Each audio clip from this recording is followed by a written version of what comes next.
Magandang araw. Isang subscriber po natin ang nagtanong, paano po ang tamang proseso ng pag-ampon kung ang adopter ay may dual citizenship, isang Filipino-American?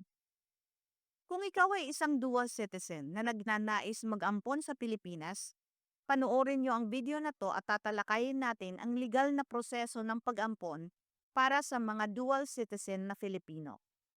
Ayon sa Republic Act No. 9225 o ang Dual Citizen Law, ang mga natural-born Filipino na naging mamamayan ng ibang bansa ay maaaring muling makakuha ang kanilang pagka-Filipino sa pamamagitan ng panunumpa ng katapatan sa Republika ng Pilipinas.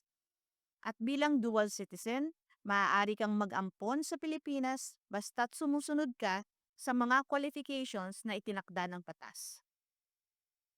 Ano nga ba ang mga qualifications ng prospective adoptive parent o ng PAP? Ayon sa National Authority for Child Care, ang isang prospective adoptive parent ay dapat hindi bababa sa 27 years old.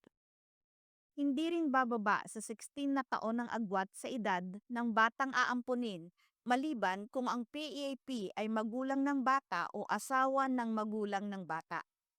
Dapat may kakayahang pinansyal at emosyonal na alagaan ng bata at walang kasaysayan ng anumang krimen na may kinalaman sa moral turpitude. Ano naman ang prosesong dapat pagdaanan para makapag-ampon dito sa Pilipinas? Dapat ihanda ang mga dokumento katulad ng birth certificate ng adopter, marriage certificate kung kasal, at police clearance. Meron ding medical at psychological evaluation, proof of income o financial capacity.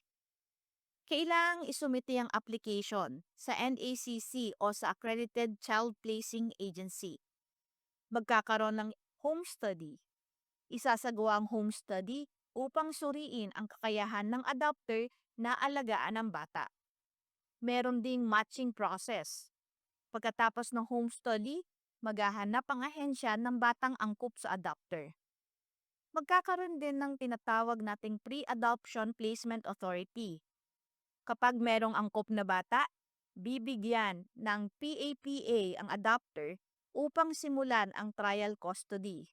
At sa trial custody naman, ang bata ay mananatili sa pangangalaga ng adopter sa loob ng 6 na buwan. Kung matagumpay ang trial custody, mailalabas na ang final decree of adoption.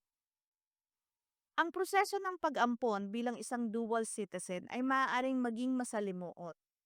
Ngunit sa tamang kaalaman at gabay, ito ay maisa sa katuparan. Kung kayo ay may karagdagang katanungan, huwag mag-atubiling magtanong sa comment section o kumonsulta sa isang abogado.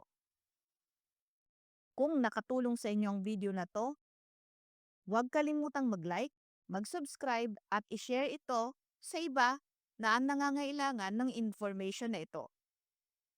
Patuloy po kayong manood, magtanong at matuto ng tungkol sa batas. Magandang araw po, ako si Attorney Claribel Lucila.